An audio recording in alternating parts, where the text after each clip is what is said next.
Muy buenos días, queridos odontonautas. Les saluda su amiga Diana Montoya desde el aula virtual de inteligencia dental. El día de hoy con una interesante conferencia patrocinada por nuestros queridos amigos de Dentadec. Es un gusto para mí presentarles al doctor Alejandro Vázquez Reyes. Muy buenos días, doctor, bienvenido. Hola, ¿qué tal? Buenos días, es un gusto estar con ustedes y pues gracias a Dentadec por darme la oportunidad de poder participar en este ciclo de conferencias. Bueno, vamos a iniciar con una plática en la cual pues a todos los cirujanos dentistas, odontólogos nos va a ayudar para que podamos tener algunos tips y algunas recomendaciones para poder sacar adelante a muchos pacientes que llegan en condiciones difíciles. Entonces, vamos a hablar y les voy a exponer un poco de mi experiencia a lo largo de unos años en cuanto al manejo de infecciones de origen dental. Bueno, propiamente la infección de origen dental va a ser una invasión de microorganismos, ¿sí? En la cual va a haber una lesión celular local y van a secretar toxinas. Estas toxinas van a empezar a hacer destrucción a nivel de tejidos blandos y de tejido óseo, ¿no? Y estos van a provocar una reacción antígeno-anticuerpo en el huésped, en el cual va a haber una respuesta inflamatoria y una respuesta para poder reparar. Y muchas veces todo esto se va a conjugar para que se pueda desarrollar un proceso infeccioso bastante severo. Muchos pacientes o muchos colegas odontólogos no creen que una muelita puede matarnos, pero de verdad una muelita infectada, una muela infectada, una caries, una enfermedad periodontal puede causar la muerte de pacientes, ¿no? ¿Por qué? Porque estamos en lo que es la región de cabeza y cuello y las vías de diseminación, lo que son arterias, venas, vasos linfáticos, van a causar una segregación de toda la infección rápidamente, ¿no? Si no tenemos control de esto, ¿no? El pus va a ser un líquido rico en proteínas, el cual va a contener un fluido mixto, el cual tiene células blancas, todas las células de defensas, las cuales ya en la batalla fueron destruidas, y microorganismos aerobios y anaerobios, los cuales van a estar muertos por las mismas células.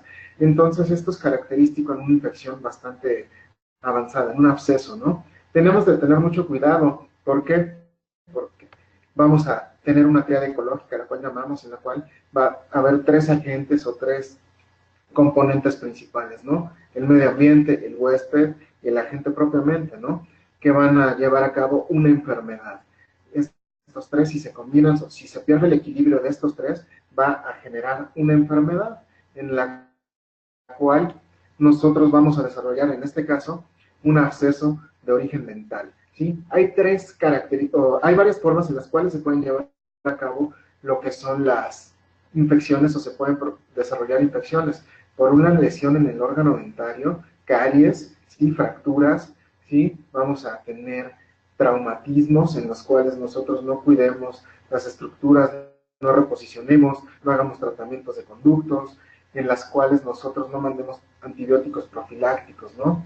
Restos radiculares, infecciones que pueden ir desde el órgano dentario hacia el seno maxilar, o inclusive puede contagiarse desde el seno maxilar a cualquier órgano dentario, ¿no? Podemos ver en órganos dentarios temporales, o formación de quistes, tumores que puedan sobreinfectarse.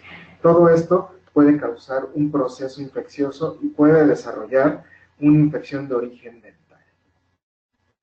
Vamos a recordar rápidamente la flora normal de lo que es la cavidad oral. Vamos a tener microorganismos aerobios, microorganismos anaerobios, ¿no?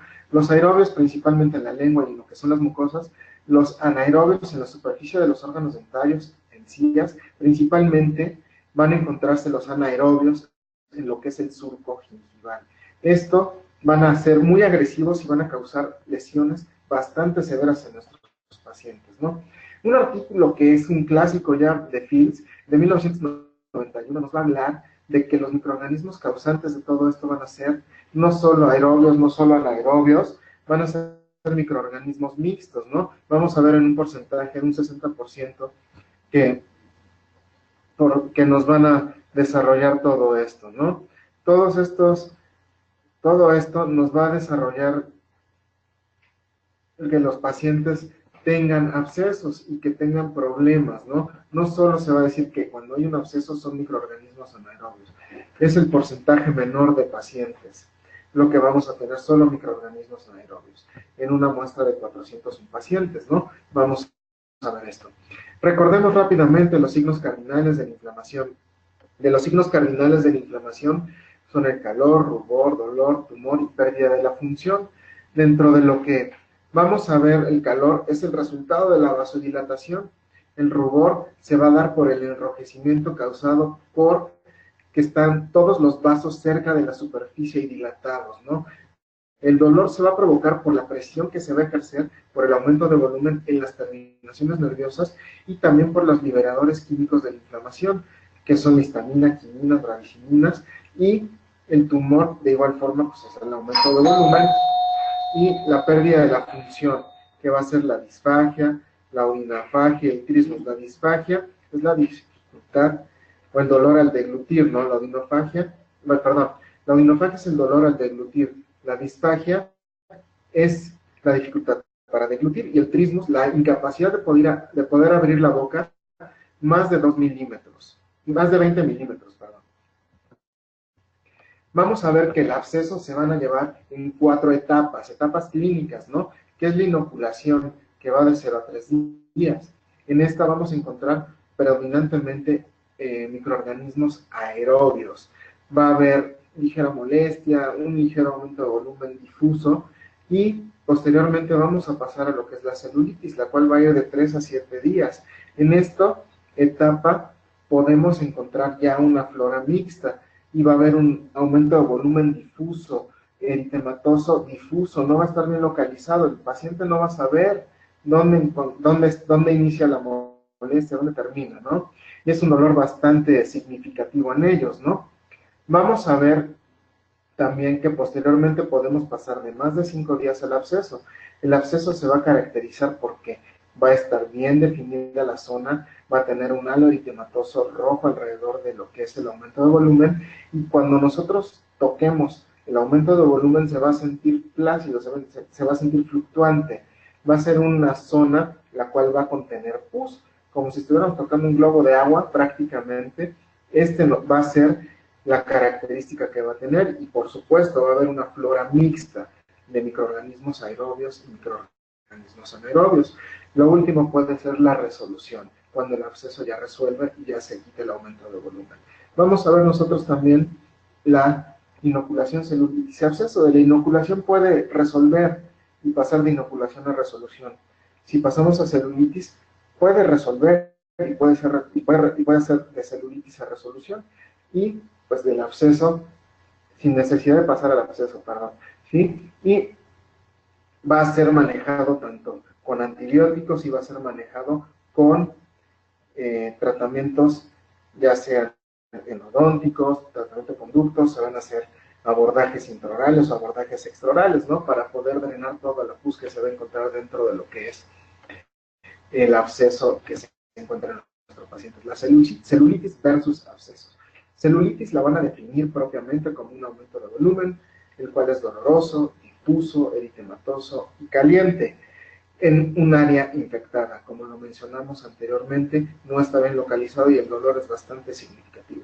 En un absceso, muchas veces diferente a lo que es la creencia, que va a doler más, no es así. ¿Por qué? Porque se localiza el absceso y va a ser una cavidad en un tejido que va a contener tejido necrótico, colonias bacterianas, células sanguíneas muertas, tanto células de defensa como células rojas va a contener.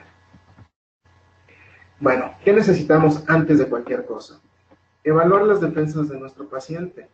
¿Qué factores van a determinar que nuestro paciente pueda complicarse o no? Factores asociados a inmunocompromiso. Pacientes que tengan enfermedades sistémicas, pacientes que sean diabéticos, pacientes que tengan alguna enfermedad autoinmune, pacientes que hayan recibido trasplantes previos y estén con manejo de medicamentos para poder mantenerse con el nuevo órgano, ¿sí?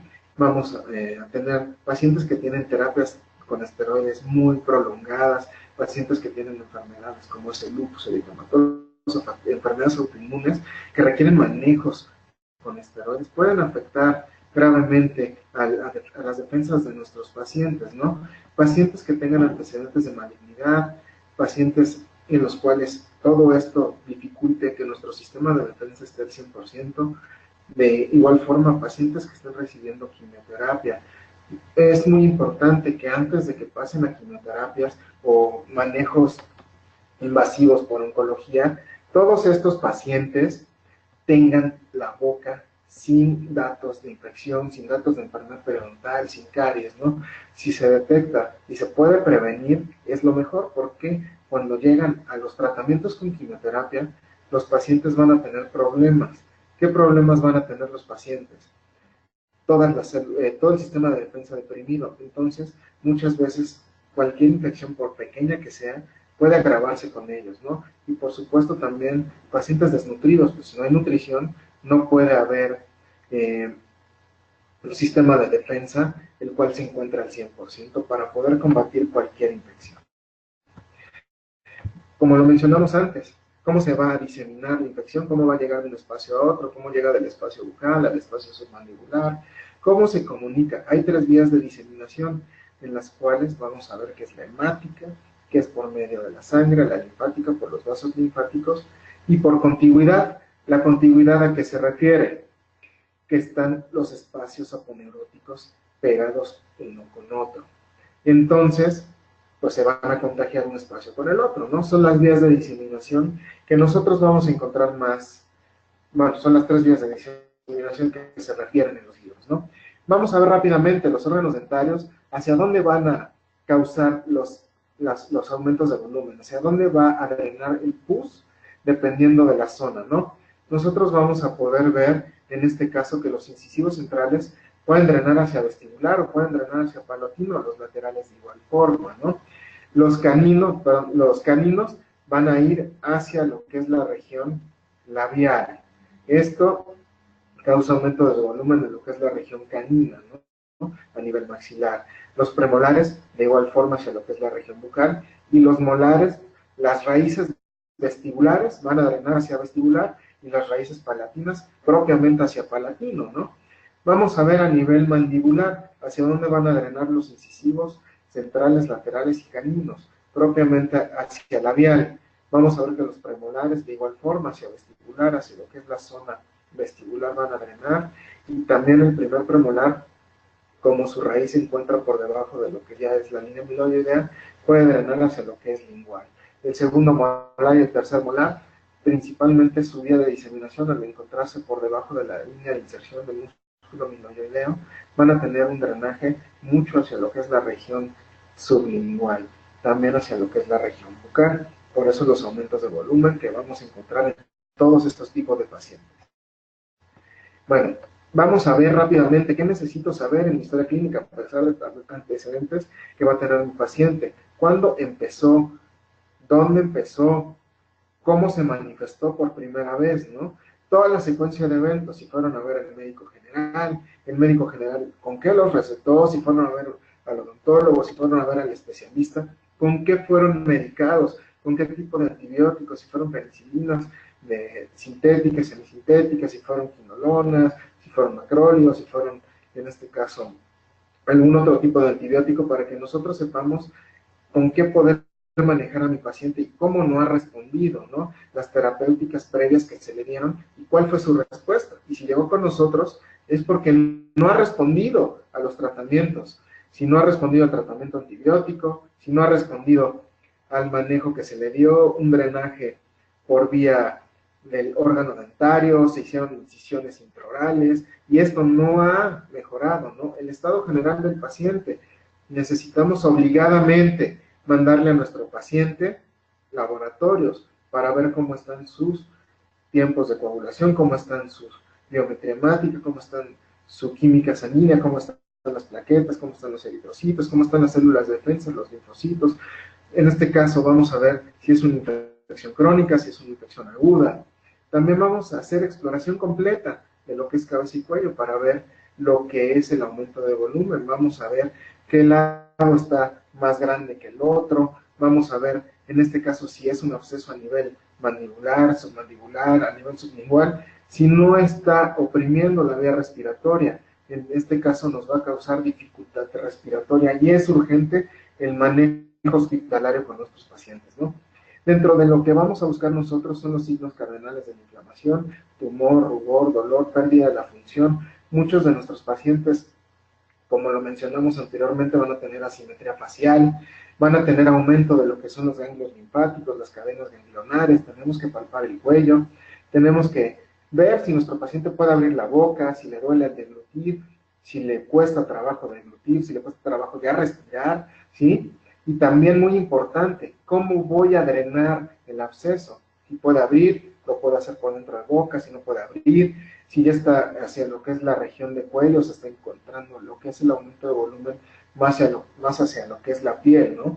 Todo esto es importante para determinar cómo voy a llevar a cabo el proceso, cómo voy a llevar a cabo la cirugía con mi paciente. Necesito auxiliares diagnósticos de imagenología, desde radiografías convencionales, lo que es una radiografía periapical, una radiografía oclusal, vamos a pasar a lo que son las radiografías panorámicas. Si tenemos acceso a tomografías computarizadas e inclusive a resonancias magnéticas, dependiendo de dónde nos encontremos, pues es de mucha ayuda para poder determinar hacia dónde está la lesión. Como podemos ver en la imagen que se encuentra en esta zona, vean cómo el absceso ya fue hacia el lado lateral, ya fue hacia medial, y ven cómo está desplazando la vía aérea. El paciente tiene dificultad para respirar, el paciente tiene dificultad para deglutir. Esto es muy importante. ¿Por qué? Porque nos va a marcar que podamos o no podamos hacer el manejo con nuestro paciente, ¿no? También es importante, si tenemos la opción de poder aspirar, es una herramienta diagnóstica importantísima, ¿no? Vamos a hacer la aspiración con una jeringa y vamos a aspirar donde encontremos más fluctuante en el aumento de volumen. Vamos a encontrar diferentes tonos del pus, ¿no? El pus va a ser oscuro, maloliente, nos va a indicar que son microorganismos anaerobios, ¿no? Es un pus amarillento y claro. Vamos a encontrar cocos gram positivos, un exudado líquido oscuro, infección por microorganismos gram negativos, amarillento con gránulos, como si tuviera brillantina. Muchas veces el pus que nosotros estemos tomando como muestra puede ser por una cepa de actinomyces de la cepa israelí que producen cristales de azufre, y es lo que se vería cuando nosotros empezamos a aspirar, ¿no? Podemos encontrar que no hay pus, pero hay gas. Es una infección anaeróbica por el Clostridium, ¿no? En este caso va a necrosar por la presión que se ejerce, por el gas que se está produciendo ahí, ¿no? Es importante la aspiración. ¿Cómo vamos a hacer el manejo de las infecciones odontogénicas? Debemos determinar la severidad de la infección, cuántos espacios aponeuróticos están involucrados, 1, 2, 3 espacios anatómicos. Es muy importante determinarlo. ¿Por qué? Porque de esto depende el manejo que vamos a dar a nuestro paciente, si puede ser en el consultorio dental, si tiene que ser un manejo hospitalario, ¿no? Evaluar las defensas del huésped, si está inmunocomprometido, si tiene enfermedades las cuales son de importancia con nuestro paciente, en este caso, enfermedades autoinmunes, endocrinológicas, en este caso si son diabéticos, no son diabéticos, si tienen alguna otra enfermedad asociada, cardiopatías y demás, ¿no? La decisión del manejo ambulatorio o el manejo hospitalario que se le da a nuestro paciente, el tratamiento quirúrgico, si va a ser el manejo intraoral, si va a ser un manejo extraoral con nuestro paciente, ¿no? Vamos a seleccionar e iniciar la terapia antimicrobiana, muy importante. Si nuestro paciente no puede deglutir, si no puede tragar las pastillas, pues el manejo tiene que ser intramuscular o intravenoso, ¿sí? Administración adecuada del antibiótico, como lo mencioné previamente. ¿Qué tipo de antibiótico vamos a manejar? ¿Sí? Normalmente, si ya tenemos un proceso infeccioso, una celulitis o un absceso propiamente, nosotros vamos a tener que iniciar una terapia con antibióticos, los cuales vayan a actuar sobre microorganismos aerobios y sobre microorganismos anaerobios. De eso va a depender también la terapia antibiótica que yo le dé a mi paciente, ¿no? Y la valoración continua de mi paciente propiamente, ¿no? Un absceso es impredecible y en cuestión de horas puede cambiar el estado del paciente, por eso el monitoreo constante debe ser obligatorio, ¿no? ¿Qué necesito yo saber para mandar a mi paciente sí o no al hospital?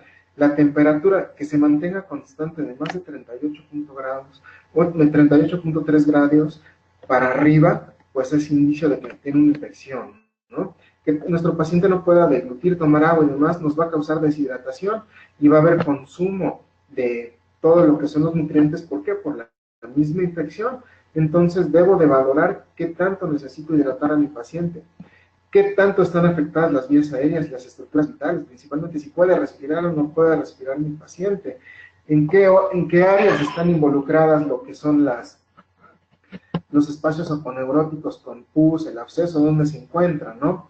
Si necesito hacer un drenaje y necesito anestesia general, necesito control sistémico. ¿Control sistémico a qué me refiero? Que necesito apoyo ya sea de medicina interna, de endocrinología, de cardiología. ¿Para qué? Para que yo pueda mantener a mi paciente estable y yo pueda hacer el tratamiento como cirujano maxilofacial del absceso. E inclusive si empieza a involucrar espacios de cuello o llega a lo que es mediastino, lo que es el manejo en conjunto con el servicio de cardiotórax. ¿Para qué? Para que ellos puedan apoyarme para llevar a cabo todos estos procesos, ¿no?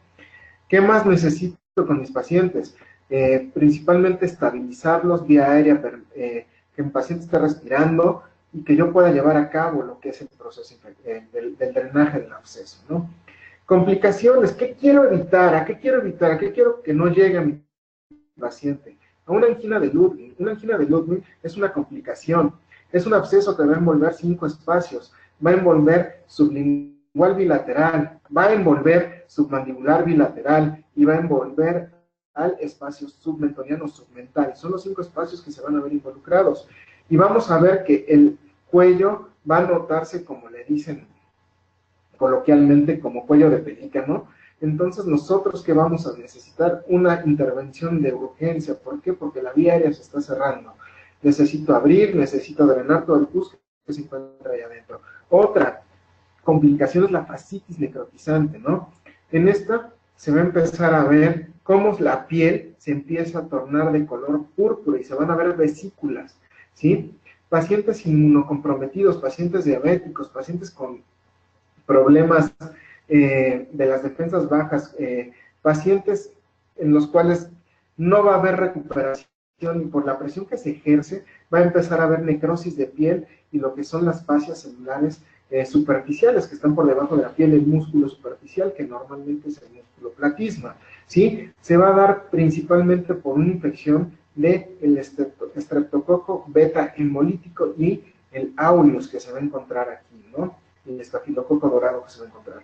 Y bacterias anaerobias propiamente, ¿no? Esto tiene una característica, empieza a aumentar o empieza a crecer a 1 milímetro por hora y pues la necrosis avanza rápidamente. Es un tratamiento de urgencia que necesito yo llevar a cabo y quitar todo el tejido necrosado rápidamente para que no se siga extendiendo. Muchas veces estos pacientes necesitan manejo diario o lavados diarios en quirófano. ¿Por qué? Porque se sigue extendiendo esta lesión. Necesito yo llevar a cabo este tipo de debridamiento y quitar todo el líquido necrótico que se vaya produciendo, y son mutilaciones bastante severas con estos pacientes, y muchas veces el riesgo de muerte es altísimo con ellos, ¿no? Otra afección que puede haber se llama mediastinitis, cuando tenemos una complicación o un absceso a nivel de espacio sublingual, submandibular o submentoniano, una angina de Ludwig propiamente, el absceso puede seguirse prolongando hacia lo que es la parte baja del cuello, hacia la parte del mediastino, y se puede contaminar toda la zona donde se encuentran pulmones y corazón. Necesitamos del cirujano cardiotorácico para que nos ayude, ¿no? Va a haber una fiebre, la cual va a ser altísima, por arriba de 38 todo el tiempo, va a haber dolor torácico, aparte de lo que es el proceso infeccioso a nivel de lo que es los espacios submandibular, submentoniano y sublingual. Disnea, el paciente no puede respirar, ¿no? Va a crepitar cuando nosotros toquemos a nivel de tórax y necesitamos abrir el tórax para que puedan drenar todo lo que se encuentre en lo que es el mediastino, que son los pulmones y el corazón, ¿no? El riesgo de muerte es alto. No he visto muy pocos pacientes con mediastinitis que hayan salido, ¿no? Realmente. También necesitamos tener mucho cuidado con una complicación que es la trombosis del seno cavernoso. Va a ser por el plexo venoso pterigoideo, la vena angular, ahorita les explico a qué se refiere. Cuando tenemos un absceso a nivel de incisivos centrales superiores, laterales y caninos, va a haberse involucrado todo lo que es el espacio canino, el espacio nasogeniano del lado afectado, ¿no? Nosotros vamos a tener la vena facial que viene, la arteria facial que viene en esta zona. y va a anastomosarse en este caso, con la vena oftálmica, ¿no? Y la vena oftálmica va hacia lo que es de la región del seno cavernoso, que se encuentra por detrás de lo que es el ojo, entonces del globo ocular. Entonces todo esto puede ver afectado, y pues el paciente, dentro de las complicaciones que puede tener cuando esto llega a pasar, es la pérdida del globo ocular, o que esto se disemine hacia lo que es el cerebro y tengamos una meningitis, tengamos unos abscesos cerebrales, ¿no? Entonces es muy, muy grave también esta afección, ¿no? Otras complicaciones, como ya lo comentamos, son los abscesos cerebrales y las meningitis, que se pueden producir propiamente por complicaciones de un absceso en un órgano dentario, y propiamente la muerte de los pacientes, ¿no? Difícilmente los pacientes van a salir de esto, ¿no? ¿Qué les voy a recomendar para poder dar manejo a sus pacientes? ¿Qué tratamientos antimicrobianos yo les voy a recomendar? ¿Qué es lo que yo hago? Bueno, primero necesito saber qué espectro, a qué se refiere el espectro. A los diferentes tipos de microorganismos que se pueden afectar con un antibiótico, ¿sí? Y por eso nosotros vamos a recordar que hay antibióticos bactericidas y antibióticos bacteriostáticos, dependiendo de la dosis que ocupemos. Unos van a inhibir el crecimiento de lo que son las colonias bacterianas, y otros van a destruir lo que es las colonias bacterianas propiamente, ¿no? Dependiendo de lo que es la dosis que ocupemos. La clindamicina la pongo en un apartado. ¿Por qué? Porque dependiendo de la dosis que ocupemos, puede ser bactericida, puede ser bacteriostático, ¿no? Y vamos a ir hablando poco a poco de qué antibióticos podemos utilizar, ¿sí? A mí me gusta empezar, mis pacientes cuando llegan al hospital y son pacientes que no han sido manejados previamente, me gusta empezar con lo más básico, que es la penicilina G sódica cristalina, ¿no? ¿Por qué? Porque así puedo yo ir escalando a mis pacientes. Y en este caso, esta presentación es intravenosa. Esta presentación yo voy a manejar más o menos de 4 a 5 millones cada 4 horas con mis pacientes, ¿no? En niños, pues voy a calcular, ¿no? De 50 a 100 mil unidades por kilogramo de peso día. Esto lo voy a ir calculando, ¿no? Pero lo que me importa es que ustedes sepan que el manejo, tratar de empezar siempre con lo más básico, ¿no? E inclusive, si son pacientes que llegan a mi consultorio y no han sido manejados previamente, yo inicio con penicilina G procaínica. De la dosis que yo ocupo es 800,000 unidades cada 12 horas. Y esto, como ya llegan con un proceso infeccioso, un absceso, lo tengo que combinar con un medicamento que se utiliza para microorganismos anaerobios. Y para los microorganismos anaerobios, a mí de primera elección voy a ocupar lo que es el metronidazol, 500 miligramos cada 8 horas. Este esquema lo manejo de 8 a 10 días. ¿Para qué? Para ver cómo va evolucionando mi paciente, ¿no? Y en niños de igual forma puedo ocupar de forma intramuscular, aunque es un poco agresivo para ellos, porque este tipo de antibióticos es un poco doloroso y por los días que se va a manejar es complicado, ¿no? Muchas veces en niños, a pesar de la gravedad, responden muy bien a lo que son las suspensiones. Y si no, pues los tengo que internar y el manejo con el pediatra en conjunto con nosotros, ¿no? La penicilina B potásica, que es el famoso Pendicar, que se ocupa desde hace muchos años, ¿no? Lo manejamos en tabletas de 400,000 unidades y en solución de 200,000 unidades para pacientes pediátricos. Realmente el manejo con en mi experiencia, no ha sido el ideal. Digo en mi experiencia, ¿por qué? Porque normalmente cuando llegan conmigo los abscesos, ya llegan muy avanzados, entonces manejarlos con la penicilina B potásica vía oral es complicado para mí, ¿no? Si no tenemos más remedio y no tenemos otra opción que utilizar este tipo de antibiótico, lo que es la penicilina B potásica, pues sí tenemos que utilizarlo inclusive hasta dosis máximas en pacientes adultos, ¿no? Pero yo puedo hablar en mi experiencia que no he tenido muy buena respuesta. ¿Por qué? Porque llegan ya muy avanzados los pacientes, ¿no?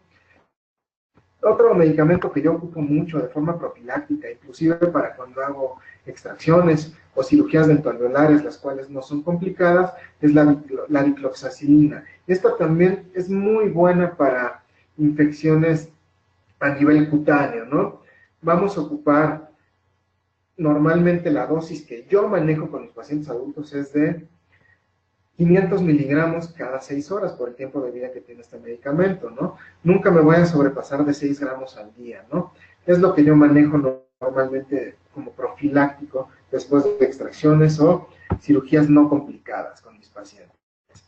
Otro medicamento que funciona súper bien y nos ayuda mucho es la amoxicilina, y la podemos reforzar con ácido clavulánico o clavulanato, ¿no? La amoxicilina propiamente va a funcionar, pero muchas veces lo que es el clavulanato es un inhibidor de la beta-lactamasa. La beta-lactamasa es una toxina, una sustancia que producen las bacterias, la cual no permite que actúen las penicilinas, ¿no? Los beta-lactámicos, las penicilinas son beta-lactámicas. Entonces se le añade este medicamento que es el clavulanato o ácido clavulánico para que funcione bien inhibiendo lo que es la beta-lactamasa que producen las bacterias, ¿no? Y es bastante bueno, ¿no? Buen medicamento profiláctico para después de cirugías, para después de extracciones. Por comodidad, yo manejo con mis pacientes unas dosis de 875 miligramos que son cada 12 horas, ¿no? Pero si nosotros la llegamos a utilizar cada 8 horas, no hay ningún problema. Yo por comodidad para los pacientes que tomen en la mañana y en la noche el medicamento, ocupo el de 875. Y en niños de igual forma, ocupo el de 400 miligramos sobre 5 mililitros y normalmente manejamos dosis profilácticas, de 5 mililitros cada 12 horas con los pacientes, ¿no? Entonces, es bastante cómodo para los pacientes esta presentación, ¿no? Otra familia, ¿no?, de medicamentos que vamos a ocupar muchas veces cuando nuestros pacientes son alérgicos a la penicilina son los macrólidos, ¿sí? Los macrólidos, dependiendo de la dosis que ocupemos, pueden ser bactericidas o bacteriostáticos, ¿no? Tienen un pH más alcalino, y en este caso vamos a encontrar la claritromicina, la eritromicina, ¿no? Vamos a acitromicina de igual forma, también la vamos a encontrar. Y van a funcionar bien como profilácticos después de extracciones, después de cirugías dentalvelares no complicadas, ¿no? Que no tengan una sobreinfección o que hayan llegado con un proceso inflamatorio infeccioso previo, ¿no? Y de igual forma en niños vamos a poderlo manejar de 15 a 25 miligramos kilogramo día, ¿no? Dividido en 3 dosis, ¿no? Y en adultos no vamos a sobrepasar nunca 4 gramos en 24 horas. Va a funcionar bastante bien lo que es la eritromicina. El único inconveniente que llegamos a tener es que al tener un pH tan ácido va a afectar mucho al estómago y van a tener gastritis bastante fuerte los pacientes, ¿no? La claritromicina es otra buena opción. También nos va, pero principalmente la acción de los macrólidos es para microorganismos aerobios. De igual forma, la amoxicilina, ¿no?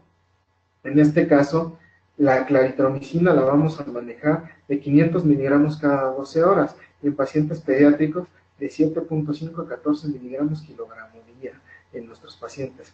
Recordemos que todas las penicilinas, el espectro que tienen es para microorganismos aerobios, por eso es bueno combinarla con otro medicamento que tenga acción contra microorganismos anaerobios, y vamos a verlos poco a poco más adelante, ¿no?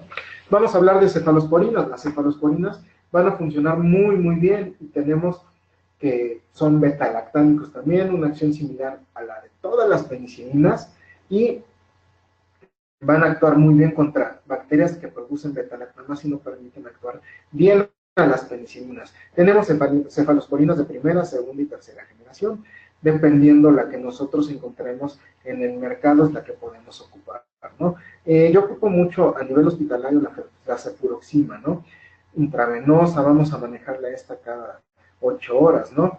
Y vamos a manejar 500 miligramos cada 8 horas con nuestros pacientes de forma hospitalaria. Estas son de vía intravenosa y vía intramuscular únicamente, ¿no? Vamos a tener la cefotaxima de igual forma, que se va a manejar prácticamente de vía intramuscular o vía intravenosa con nuestros pacientes. Vamos a manejarla hasta 1 gramo cada 12 horas con nuestros pacientes, los cuales se encuentran internados, ¿no? Y la ceftriaxona, que a mí es una de las que más me gusta utilizar, de tercera generación, que tiene un manejo bastante favorable con los pacientes, y yo se las llevo a mandar a mis pacientes de forma ambulatoria intramuscular, ¿no? 1 gramo cada 12 horas, esto lo manejamos por 7-8 días. ¿Por qué? Porque el absceso va a prolongarse muchas veces, combinándolo con un medicamento que actúe contra microorganismos anaerobios, ¿no? Entonces, todo esto nos va a ayudar muchísimo para sacar adelante a nuestros pacientes. Ceftazidima, esta no se encuentra tan fácil en el mercado, y normalmente la que yo manejo más es la ceftriaxona para el manejo con mis pacientes. Regresamos a las cefalosporinas. Una que yo manejo mucho es la cefotaxima, voy a manejar la cefuroxima, que son vía oral. Inclusive, estas las vamos a manejar, bueno, si puedo hablar de nombres comerciales, manejo el Sinat, que es cada 8 horas 500 miligramos, manejamos el Keflex, que es 500 miligramos cada 8 horas, o manejamos en este caso el Dembar, que se va a manejar cada 24 horas una sola toma de 400 miligramos, ¿no? Hablando de nombres comerciales, ¿no? Los aminoglucósidos, lo que es la gentamicina y la micacina, estos van a actuar principalmente contra bacterias gram negativas, ¿no? Y van a funcionar bien cuando queremos un esquema contra aerobios gram negativos, que difícilmente vamos a saber cuál es. El único problema que yo encuentro con ellos es que son nefrotóxicos y ototóxicos. Entonces, a veces, o actualmente en artículos que estamos leyendo, nos causan más problemas que beneficios, ¿no? Y más en pacientes pediátricos. No lo recomiendo, pero ¿por qué? Por el problema ototóxico, ¿no? Prácticamente podemos dejar sordo a un paciente pediátrico si manejamos la micacina o la gentamicina. Si no hay otra opción, pues la debemos utilizar, ¿no? Pero evitarlos en la mayor forma posible que se pueda, ¿no? La gentamicina de igual forma va a funcionar bien, y de igual forma tiene el mismo problema, que es ototóxico, nefrotóxico, y puede producir inclusive parálisis muscular, ¿no? Es buena cuando podemos llegar a formar un triple esquema con un medicamento que actúe contra aerobios, otro medicamento contra anaerobios, un triple esquema contra gram negativos, aerobios, en este caso la gentamicina va a funcionar. Yo no ocupo aminoglucósidos normalmente, por la buena respuesta que me da el manejo con un doble esquema contra aerobios y contra anaerobios. Ahorita les voy a hablar un poquito acerca de eso. Las quinolonas también las podemos utilizar, lo que es el ciprofloxacino, el gatifloxacino, el moxifloxacino se va a ocupar muy bien. Son para bacterias aerobias principalmente, ¿no? De primera generación tenemos el ácido nalixílico, tenemos de segunda generación lo que es el ciprofloxacino, y de tercera generación lo que es el moxifloxacino, ¿no? Van a funcionar bien dependiendo de lo que nosotros queramos. El más común y accesible para los pacientes por costo y demás es el ciprofloxacino, y este lo vamos a manejar 500 miligramos cada 12 horas. Esto en pacientes pediátricos no se debe ocupar, ¿sí? Porque van a afectar cartílago de crecimiento. Entonces las quinolonas no se ocupan en pacientes pediátricos. Pasamos a un medicamento que es de elección en los primeros pasos del tratamiento.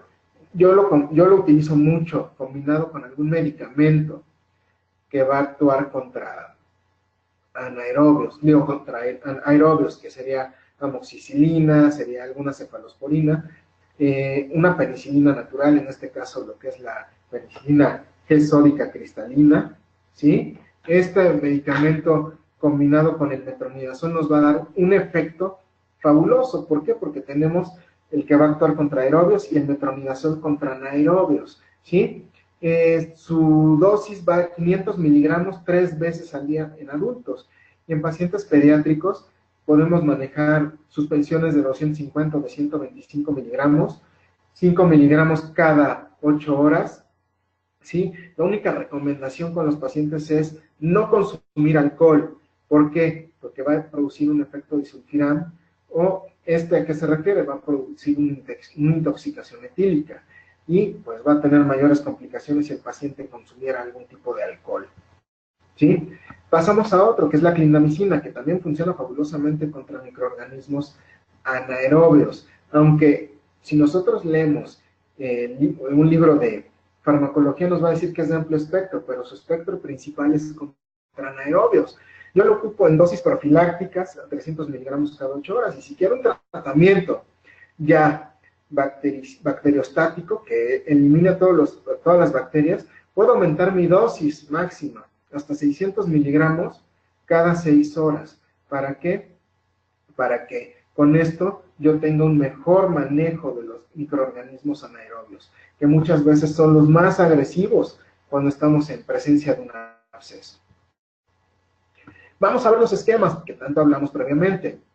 Dobles esquemas en niños, dobles esquemas en adultos. Pueden ser vía oral o pueden ser intramusculares, ¿no? Cuando hablamos de un esquema vía oral, ya sea en adulto o en niño, vamos a hablar de metronidazol o clindamicina, y nosotros lo vamos a combinar ya sea con una penicilina natural, sintética, semisintética, dicloxacilina, amoxicilina, o inclusive con una cefalosporina lo podemos combinar. De igual forma en adultos lo podemos hacer ya sea intramuscular o vía oral.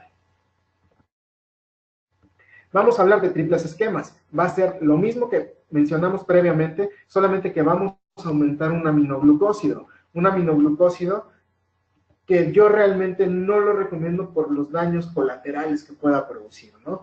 Para mí, principalmente va a ser un doble esquema de forma ideal, ¿no? Tipos de infección: una infección temprana que inicia de 0 a 3 días, con una penicilina podemos tener buen manejo, o inclusive con una cefalosporina. Cualquier paciente alérgico a la penicilina, clindamicina, eritromicina, claritromicina, se puede manejar con ellos.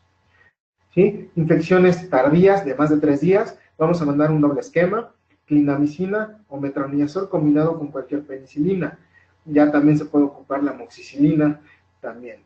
Pacientes alérgicos a la penicilina, se puede ocupar clindamicina combinado con un macrólido, que en este caso sería eritromicina, o sería en este caso claritromicina. Alguna quinolona, que sería el ciprofloxacino, también se puede ocupar.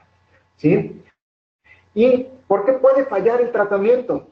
Porque puede ser la cirugía que no fue adecuada, cuando el tratamiento era hacer un acceso extraoral, hicimos un acceso intraoral o un acceso por vía órgano dentario para que drenara por ahí, ¿sí? El paciente tiene las defensas sumamente deprimidas por todo lo que ya platicamos previamente, cuerpos extraños, algún tipo de material que se haya quedado ahí cuando hacemos algún tipo de tratamientos, perforamos en lo que es el ápice, o él se lastimó con el palillo, por dar un ejemplo, ¿no?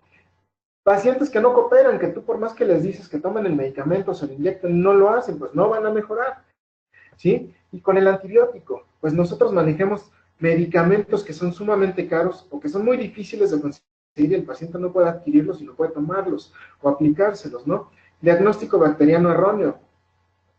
Por eso ocupamos un manejo empírico. Empírico, pues no sabemos qué tipo de bacterias, pero referente a todo lo que vimos previamente van a ser aerobias y anaerobias. Entonces necesitamos un antibiótico que actúe sobre ellas. Por eso vamos a ocupar un doble esquema, ¿sí? Vía de administración inadecuada. Si el paciente no puede tragar las cápsulas, pues no le puedo dar vía oral, tiene que ser intramuscular o intravenoso con estos pacientes, ¿no? Por estas razones puede fallar el tratamiento. Y ya vamos a pasar a algunos casos clínicos, ¿no? Para ya terminar rápidamente. Muchos pacientes que han llegado conmigo en condiciones bastante severas, y que hemos podido sacar algunos, y algunos desafortunadamente no los pudimos sacar adelante por la gravedad de la infección, ¿no? Paciente el cual llega con un absceso en espacio canino, ¿no? Un paciente en el cual, vean aquí arriba, ya está drenando por el lagrimal, el pus. Entonces, ¿qué está afectado? Pues todos los órganos maxilares anteriores, ¿no? En este caso, necesito determinar la severidad, lo internamos, es un paciente el cual es diabético, el paciente, pues no cooperador, tuvimos que internarlo, ¿no? Un paciente ya de edad avanzada, ¿no? Entonces, vamos a hacer el procedimiento que es el drenaje de lo que es el absceso, vamos a anestesiar y vamos a ubicarnos, ¿no? A nivel maxilar, cómo están afectados los órganos dentarios, ¿no? Vamos a comunicar todos los espacios afectados y posteriormente vamos a limpiar, vamos a hacer las extracciones de los focos de infección y vamos a ver, miren cómo están afectados todos los órganos dentarios, granulomas y demás que vamos a encontrar aquí. Vamos a colocar drenes para poder estar lavando diario 3 veces al día en el hospital, y el manejo antibiótico, en este caso con el paciente, fue clindamicina 600 miligramos de forma intravenosa y lo que fue ceftriaxona 1 gramo cada 12 horas por vía intravenosa. Paciente el cual ya había estado previamente medicado por odontólogos y por médicos generales, por eso optamos por esta opción, ¿no? Gracias a Dios respondió y nuestro paciente mes y medio después tuvo otras afecciones, ya tenía el ojo, el globo ocular y demás afectado, ¿no? Pero pues salvó la vida a nuestro paciente y puedo seguir adelante, ¿no? El siguiente caso, rápidamente un paciente joven, el único problema que teníamos que era un paciente diabético, ¿no? Un premolar, el cual estaba afectando, una angina de Ludwig, ya estaba afectado lo que es la vía aérea, por lo cual determinamos meterlo a quirófano. Ya metiéndolo a quirófano, vean todo lo que está afectado, empezamos a lavar, en este caso es un ganglio, el cual ya está afectado, infartado, ya está fuera de servicio, ¿no? El cual optamos después por quitar, lavar, días después de manejo antibiótico con nuestro paciente, quitamos todo el tejido que se encontraba necrosado en él, y pues ya con el tejido limpio, con el tejido vital, pues procedemos a hacer un cierre, ¿no? De todo lo que es la herida. Ya sin datos de infección, nuestro paciente regresa muchos días después y podemos ver la evolución que tiene. El paciente evoluciona favorablemente y vemos aquí el órgano dentario que tuvimos que extraer, ¿no? Un premolar inferior del lado derecho. El órgano dentario 45 en este caso fue el que afectó y sacamos en su momento. Es importante siempre quitar los órganos dentarios que están afectando, porque si no quitamos el órgano dentario, no va a haber buena evolución con nuestros pacientes. Vemos la cicatriz, poco a poco la fuimos arreglando y el paciente quedó mejor. El siguiente caso clínico, un paciente que llega con nosotros, el cual aguantó muchos días, inclusive se puede decir semanas, hasta que llegó en estas condiciones. Nosotros vemos el aumento de volumen por un órgano dentario número 38. Bueno, tiene todos los órganos dentarios mal, pero el que en este momento estaba causando el problema era el 38. ¿Sí? Vean cómo la presión que está ejerciendo el proceso inflamatorio, el absceso aquí, ya empezó a necrosar la piel. Y vean cómo brilla, cómo está bien delimitado, está ubicado el absceso ya propiamente, ¿no? Este es el órgano dentario que en este momento nos está causando problemas. Podemos ver que tiene muchos problemas más, pero el problema ahorita es el 38, por lo cual optamos por hacer la extracción y pues continuamos con el drenaje, lavados diarios con nuestro paciente hasta llegar 2 semanas después, semana y media después de tratamiento antibiótico y lavados en el hospital, cómo se ve todo lo que es la zona afectada, pero vean la destrucción, el ambiente ácido de los abscesos va a destruir piel, tejido celular, fascias, músculo, y vean ustedes, en este caso, cómo se ve, en este caso el hueso, músculo, fascias y la piel. Tuvimos que hacer una rotación de colgajo con nuestro paciente y llevar a cabo lo que es el cierre con él, ¿no? Vean cómo fue evolucionando día tras día y vean cómo está 3 semanas después de lo que es la cirugía. Mes y medio después regresa a sus controles. El paciente evoluciona favorablemente por la destrucción que hubo. La cicatriz no es la más favorable. Hicimos tratamiento sin manejo de la cicatriz. 2 meses y medio después ya se ve bastante mejorado, pero pues no llega a ser lo ideal, ¿no? Por la destrucción que hay por el ambiente ácido del absceso en este caso. Otro paciente que llegó con nosotros, el cual aguantó mucho tiempo con el problema en los órganos dentarios superiores maxilares. El paciente sufrió otras enfermedades y demás, diabético, descontrolado, descompensado, inmunosuprimido. Entonces llega con una trombosis del seno cavernoso. Nosotros lo recibimos al paciente y lo encontramos en estas condiciones, por lo cual lo primero que hacemos es interconsultar medicina interna con el servicio de oftalmología. Vamos a ver cómo, vean, cómo está la proyección del globo ocular del lado izquierdo comparado con la del lado derecho, ¿no? Vamos a ver que no es lo ideal. En esta fotografía caudocefálica se puede ver que hay una afección bastante severa y el globo ocular está sumamente afectado, ¿no? Los órganos dentarios causantes, ¿sí? Maxilares de lo que es el lado izquierdo. Pues había que retirarlos, había que hacer el manejo con él, radiografías, cómo están afectados, ¿sí? Hicimos una tomografía. Este lado es el lado sano y este lado es el lado afectado. Vean cómo se ven espacios y de color negro en el cual es sugestivo a gas, que se va a encontrar pus y demás. Cómo están invadidos los espacios alrededor del globo ocular y tejido blando. El globo ocular está sumamente afectado, el globo ocular se pierde propiamente. Vean el nervio óptico, cómo sufrió. Este globo ocular ya no funciona. Ya está mal, se tenía que hacer la evisceración y el drenaje del absceso. Desafortunadamente este paciente pues no murió, ¿no? Entonces pues un manejo interdisciplinario y todo lo que hicimos no fue suficiente por el tiempo de evolución y la complicación propia que tenía nuestro paciente, ¿no? Otra paciente que llega con nosotros, en este caso, vean la asimetría que encontramos del lado izquierdo. A ella ya se le había hecho la extracción del órgano dentario, mandibular, pero no le dieron profilaxis antibiótica. Para mí es muy importante mandar siempre profilaxis antibiótica, porque yo puedo confiar en lo que yo hago, en mi instrumental estéril, en mi técnica, en lo que yo voy a realizar, pero el paciente muchas veces no va a hacer perfectamente bien las indicaciones. Por eso necesitamos asegurar que nuestro paciente no tenga complicaciones como esta. E inclusive, mandando antibiótico podemos tener complicaciones, disminuir ese riesgo para que se eviten. Vean la salida de pus por el alveolo.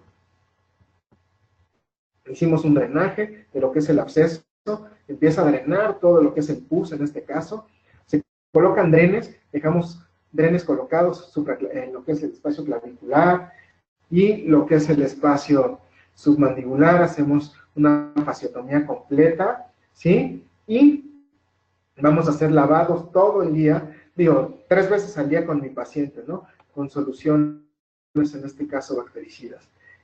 Vamos a ver cómo evoluciona y regresa a sus consultas de control semanas después, nuestro paciente evolucionando perfectamente bien. Inclusive, ella era una paciente diabética que se controló muy bien por parte del Servicio de Medicina Interna y pudimos llevar a cabo el proceso.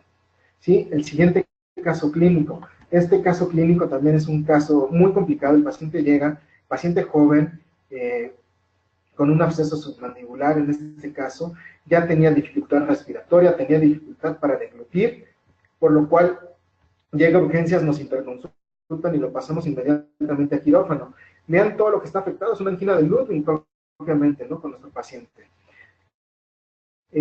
Si ustedes ven, el aumento de volumen en todo el cuello, característico, pero lo peor es que ya no podía respirar bien, por eso también lo teníamos sentado antes de que lo intubaran, porque no podía deglutir. Iniciamos nuestro proceso quirúrgico, empieza a salir el pus, colocamos los drenes y el paciente se queda en terapia intensiva. ¿Por qué? Porque terminamos el proceso quirúrgico, pero el paciente, a pesar de que ya iba muy grave, todavía continuó muy grave e inmunocomprometido y sistémicamente no se encontraba bien, por lo cual continúa ahí.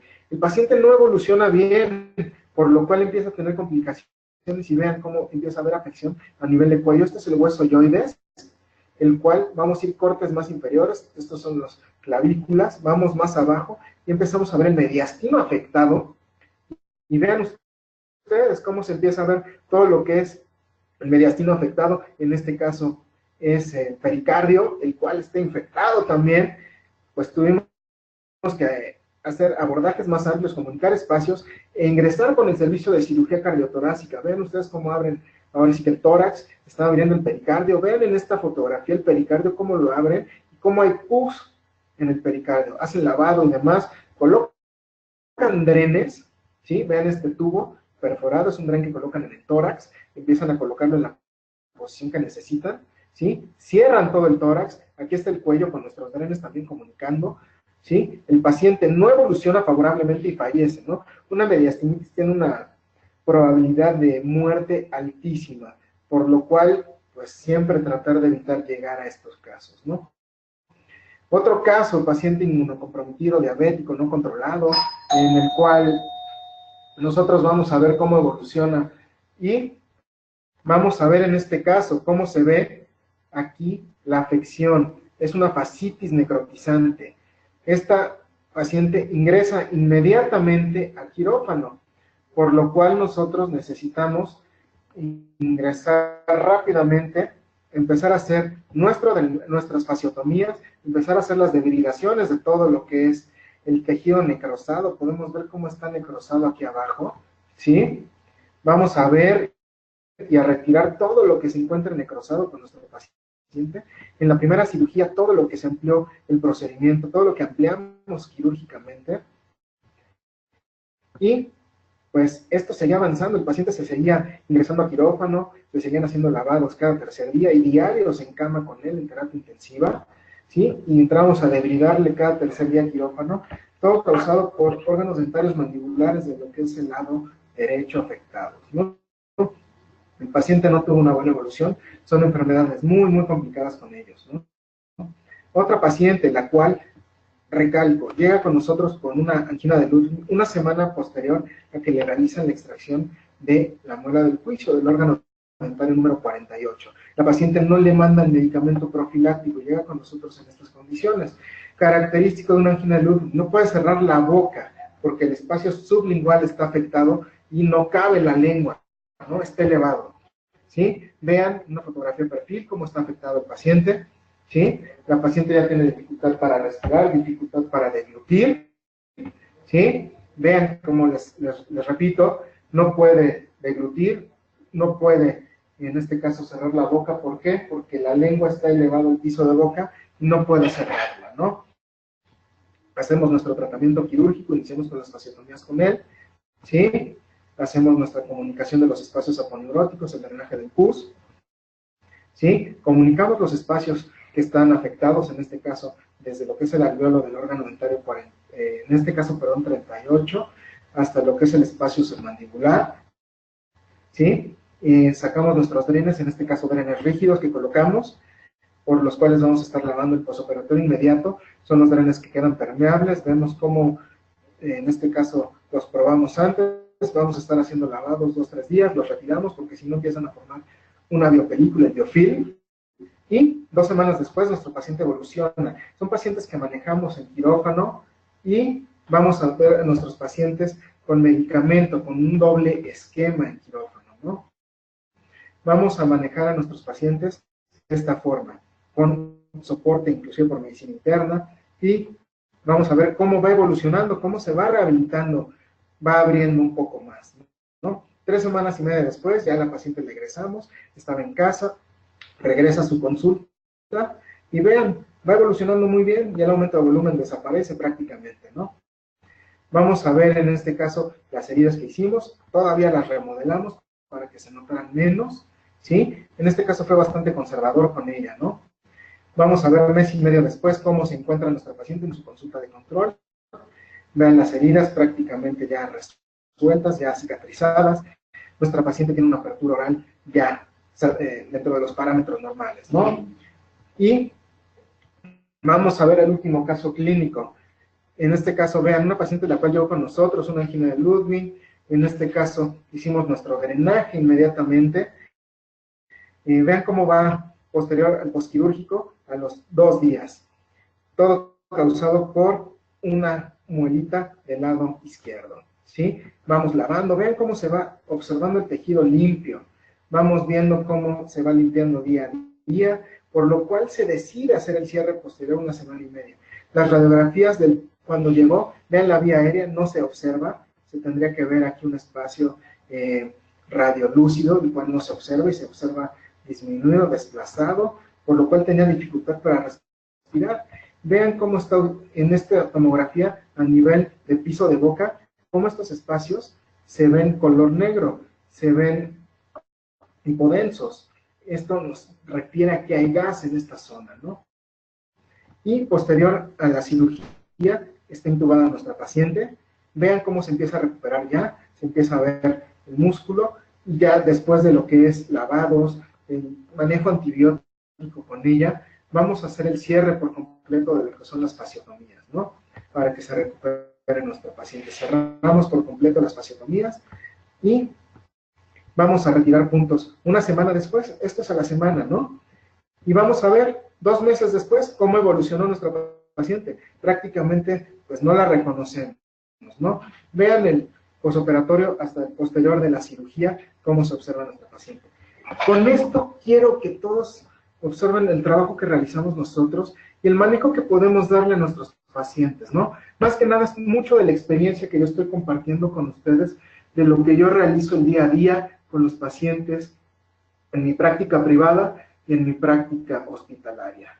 Pues no queda más que agradecerles por su atención y pues quedo a sus órdenes para contestar cualquier pregunta. Muchísimas gracias, doctor Alejandro Vázquez, por esta interesante información que nos compartió el día de hoy. Agradecemos a nuestros queridos amigos de Dentadec, quienes patrocinaron esta interesante conferencia. Les recordamos, queridos odontonautas, que con su conexión en la plataforma GoToWebinar, se acredita directamente su CADI y lo verán reflejado en máximo 48 horas. A quienes hacen favor de acompañarnos vía Facebook o YouTube, les pedimos por favor ingresar a www.inteligenciadental.com/CADI. Su constancia del día de hoy podrán acreditarla con el número 717. Doctor, ¿le parece bien si continuamos con la sesión de preguntas? Claro que sí, estamos pendientes de las preguntas. Ya tenemos una pregunta. Esta pregunta nos la hacen llegar y déjame abrir un poquito más aquí. Y nos dice, doctor, si un paciente acude con nosotros y ya está tomando algún antibiótico que no es el indicado, ¿es correcto iniciar otro nuevo esquema?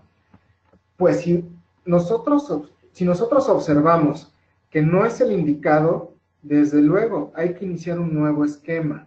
O si el antibiótico que está tomando nada más va a cubrir algún tipo de microorganismos, está con algún tipo de penicilina, o está con algún, ya sea natural, sintética o semisintética, ya sea dicloxacilina, amoxicilina o alguna cefalosporina, nosotros podemos ampliar el esquema con algún medicamento, ya sea metronidazol o ya sea clindamicina, que pueda actuar contra microorganismos anaerobios y así reforzar el esquema que nuestro paciente esté tomando.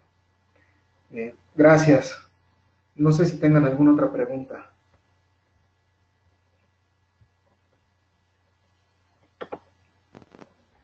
Sí, doctor, tenemos otra del doctor Cetino. Doctor, ¿es cierta la reacción adversa de claritrozimina en pacientes con arritmias cardíacas? ¿Deprime el segmento y se puede morir el paciente? Ay, déjame abrir la sesión aquí de preguntas. Bien. Es que no alcanzo a ver las preguntas completas. Déjame mostrar preguntas respondidas. Preguntas.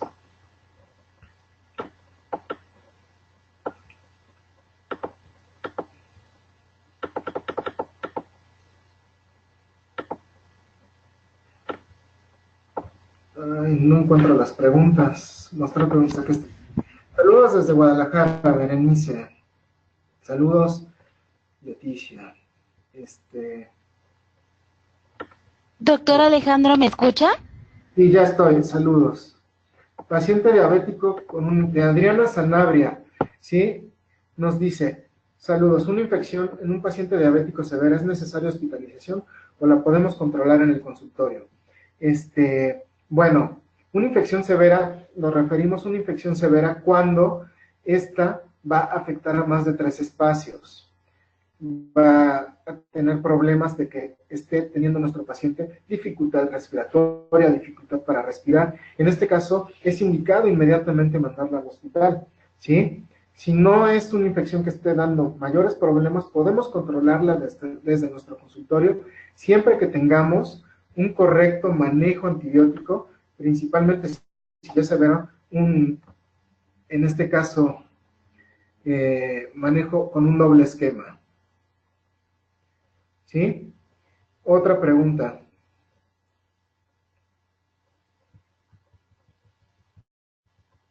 Vamos para acá. Podemos, en este caso del doctor Raúl Eduardo Ramírez Sousa, nos escribe de por qué no usar la fosfomicina. La fosfomicina también es un buen antibiótico. El único problema que yo encuentro es que a veces es muy complicado el manejo con ella y el costo que pueda implicar, ¿no? Comprar la fosfomicina es un poco alto, ¿no? Vamos a seguir. Siguiente pregunta. Pilar Rabel Martínez. Una terapia antibiótica antes de cirugía de terceros molares, como les comenté previamente, es muy bueno utilizar medicamentos profilácticos. A mí me funciona muy bien lo que es la dicloxacilina profiláctica 500 miligramos cada 6 horas o la amoxicilina de 750 u 875 cada 12 horas. Siguiente pregunta.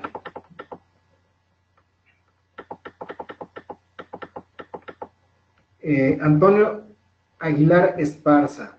Cuando existe una pericoronitis, ¿se puede extraer o se tiene que medicar ¿Cuánto tiempo después se puede realizar la cirugía?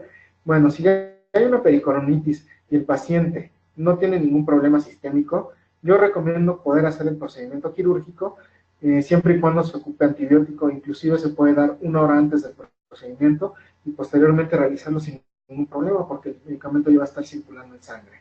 Yo lo recomiendo sin ningún problema. Doctora Rivera, una pulpitis aguda del primer molar inferior puede provocarle una crisis de neuralgia del trigémino al paciente. Pues se puede camuflajear o se puede confundir con una neuralgia, ¿no? Habría que ver qué otro tipo de problemas pueda estar teniendo nuestro paciente.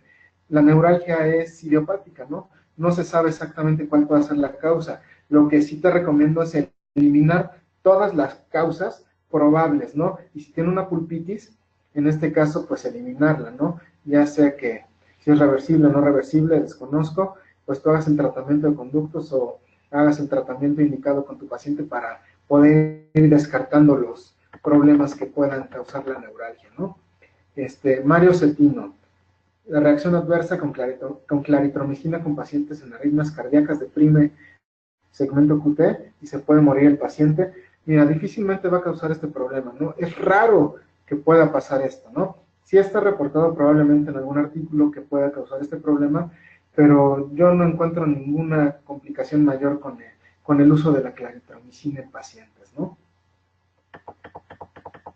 Marcela Colunga Valverde, en pacientes diabéticos está indicada la extracción, se le puede prescribir antibiótico, pero no está controlado su glucosa, se puede realizar la extracción. Bueno, lo recomendado siempre con los pacientes es que su glucosa esté controlada o que no sobrepase los 160 miligramos sobre decilitro de glucosa en sangre.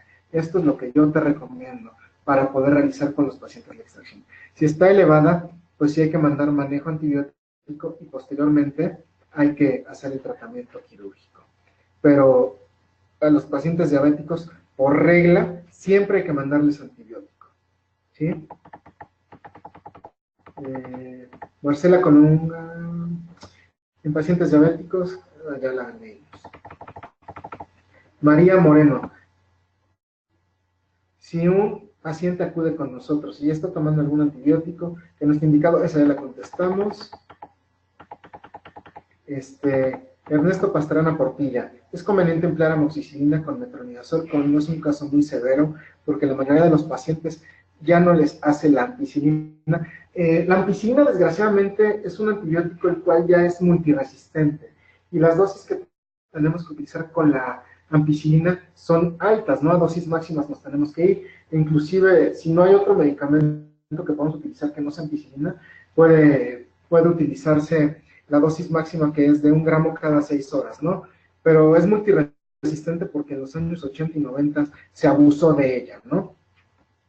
Entonces yo te recomiendo, si tienes otra opción, puede ser que se pueda manejar sin mayor problema, ¿no? Amoxicilina, dicloxacilina, en pacientes alérgicos la clindamicina, ¿sí? ¿Sí? Y pues es lo que yo te recomendaría, ¿no? En pacientes embarazadas alérgicas a la penicilina, ¿qué antibiótico sería el indicado? Inflamatorio sería el indicado. Bueno, en pacientes embarazadas lo ideal es que sea en el segundo trimestre el manejo, ¿sí? Y el manejo indicado sería clindamicina con este tipo de pacientes, ¿no? Para que no tengamos problemas con el antibiótico. Nos llega una pregunta por Facebook. Augusto Merma, un buen libro como para guía de prácticas clínicas. Hay varios libros, ¿no? Desde lo más básico que yo te puedo recomendar es el de cirugía bucal y maxilofacial de Cosme Gay Skoda. También te puedo manejar el de cirugía maxilofacial del doctor Martínez, que es de aquí en México, bastante bueno. Puedes también leer el libro de infecciones cervicofaciales y de cabeza y cuello del doctor Richard Topasian, que es prácticamente como una biblia para nosotros, ¿no? Es buenísimo, ¿sí? Déjame seguir leyendo preguntas. Pacientes embarazadas ya lo contestamos. El metronidazol es conveniente, sí es conveniente con amoxicilina. para suplir a la ampicilina, ¿no? Arturo Pons Sánchez, ¿es necesario la extracción de los dientes afectados siempre? No siempre se tienen que quitar, pero si se pueden rescatar con endodoncia sería lo ideal, ¿no? Pero si no hay posibilidades de rescatarlo y que el foco de infección continúe, pues quitarlo, ¿no? Si es un paciente al cual no se va a realizar la endodoncia, pues mejor quítalo, ¿no? Estos casos que te presenté, la mayoría sí son hospitalarios, ¿no? Cuando son casos menos severos, pues sí se pueden llevar a cabo de forma ambulatoria en el consultorio dental, ¿no? Silvia Beatriz, son más frecuentes abscesos en raza negra y diabéticos. Bueno, lo de raza negra es general, ¿no? Son muy propensos a diabetes, pero yo te recomiendo pues que todos los trates por igual, ¿no? Y más si son diabéticos. Siempre manejos profilácticos, si vas a hacer extracciones, si él tiene algún proceso infeccioso, pues el manejo antibiótico siempre es indicado, ¿no? María Guadalupe López Lugo, ¿cuántos días se debe mandar antibiótico? Normalmente lo ideal es de 7 a 12 días, ¿no? Mínimo 7 yo te recomendaría para que tengas un manejo bueno con estos pacientes, ¿no? Héctor Morelos Canseco. En caso de que se requiera efectuar un drenado extraoral, ¿es requisito indispensable anotar en carta de consentimiento informado que pueda quedar secuelas cicatrices permanentes? Desde luego, tienes que abarcar todo, tienes que abarcar la cicatriz, que se pueda abrir la herida, que puede tener nuestro paciente cicatriz queloide, que puedes afectar en los nervios que están rodeando la zona, ya sea el facial, ya sea el trigémino que puede estar afectado, ¿no? Todo eso lo tienes que mencionar, es obligado para nosotros, ¿no?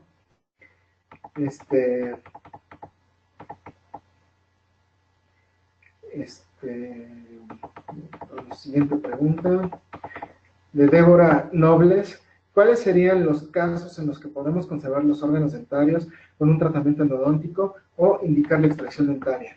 Bueno, siempre y cuando el órgano dentario se pueda rehabilitar, pues sí se puede conservar, ¿no? Y que el paciente sea cooperador en el caso de que pueda ir a sus siguientes citas de endodoncia y que coopere para realizar el tratamiento posterior del poste, la corona, lo que vaya a requerir, porque si no se puede llevar a cabo todo esto, pues vamos a volver a lo mismo, ¿no? No va a funcionar el tratamiento que le hagamos. Otra pregunta de Facebook, de Geraldine Moreno Hernández. ¿Se puede entrar a drenar cuando llega paciente o no y no ha tomado antibiótico? Mira, preferentemente, si ya llega un paciente y lo vas a drenar, ya sea intraoral o extraoral, yo te recomiendo, si es en tu consultorio dental y es urgente y se puede hacer en tu consultorio dental, y no vas a tener complicaciones mayores, pues mándale un antibiótico, espérate 1 hora y en 1 hora lo realizas. Si no, y si es en hospital, pues se premedica en lo que lo preparan para pasar a quirófano 1 hora, 2 horas que lo tenemos listo, pues ya está con antibiótico por vía intravenosa, ¿no? Vamos a la siguiente pregunta.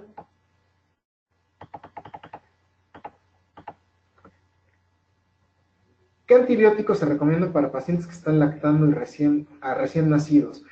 Pues las penicilinas naturales, ¿no? De preferencia, lo que es la penicilina G procaínica, y en este caso puede ser amoxicilina, si es alérgico, pues la clindamicina, ¿no?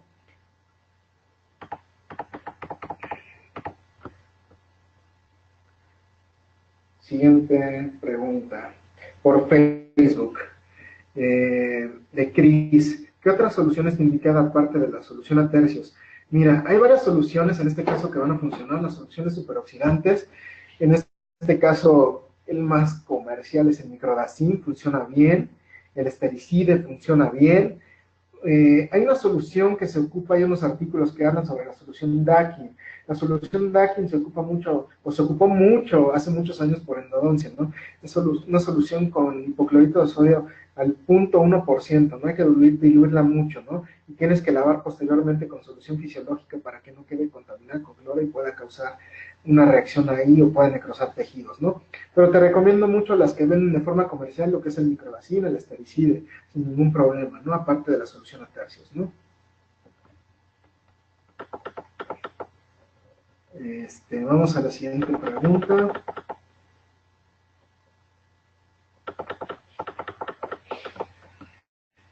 ¿Qué medicamentos de Antonio Díaz Guzmán, qué medicamentos mando después de una cirugía de tercer molar como medio profiláctico?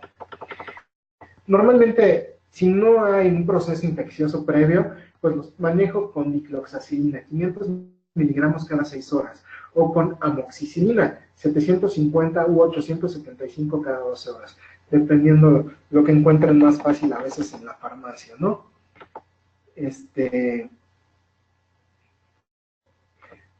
De Adriana Sanabria, paciente con infección de primer molar superior con movilidad, ¿es necesario hacer la extracción o tratar de salvar el órgano dentario? Pero sigue la infección. Bueno, aparte de todo, el tratamiento antibiótico tendrías que consultar con periodoncia, ¿no? ¿Qué tanto tenemos de soporte de huesos? Si es una movilidad grado 1, grado 2 o grado 3, ¿no? Si es una movilidad grado 3, pues definitivamente ya no hay soporte de hueso y pues se va, ¿no? La pieza la tienes que quitar. Si no, pues nosotros te recomendaríamos tratamiento endoperiodontal para que puedas salvar ese órgano dentario, ¿no? Buenos días, David Franco. ¿Es ideal la combinación de clindamicina de 300 con metronidazol? Normalmente yo no combino metronidazol con clindamicina, porque su esquema es muy similar. O manejo metronidazol o manejo clindamicina.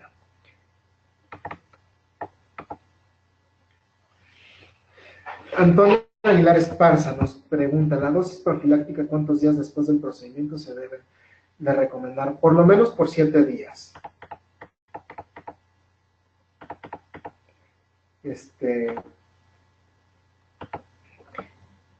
María Elena Miranda Juárez, ¿qué antibiótico para pacientes embarazadas ya con abscesos?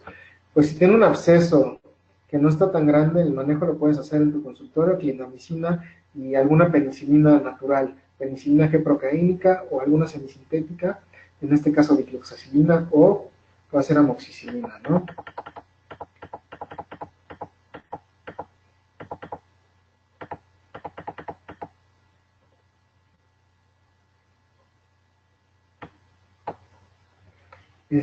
José Pedro Cruz Valles, de los medicamentos genéricos y similares, ¿qué opinan? La verdad, si yo estuviera en el lugar del paciente, a mí me gustaría que me trataran siempre con el medicamento de patente. Digo, yo lo hago porque me gusta tratar al paciente como me gusta que me traten a mí. Antiinflamatorios, de María Elena Garrido Montalvo. ¿Qué antiinflamatorio es el que usted utiliza para cada etapa de la inflamación? Normalmente utilizo 2 tipos de AINES. Uno que tenga mayor predilección analgésica y otro que tenga mayor predilección desinflamatoria. Una combinación que a mí me gusta y me ha funcionado mucho es ketorolaco de 10 miligramos cada 8 horas. Aparte utilizar, este es casi analgésico o propiamente analgésico. Y otro que me va a funcionar muy bien para desinflamar puede ser el ibuprofeno de 600 cada 8 horas, ¿no? Me funciona muy bien esta combinación.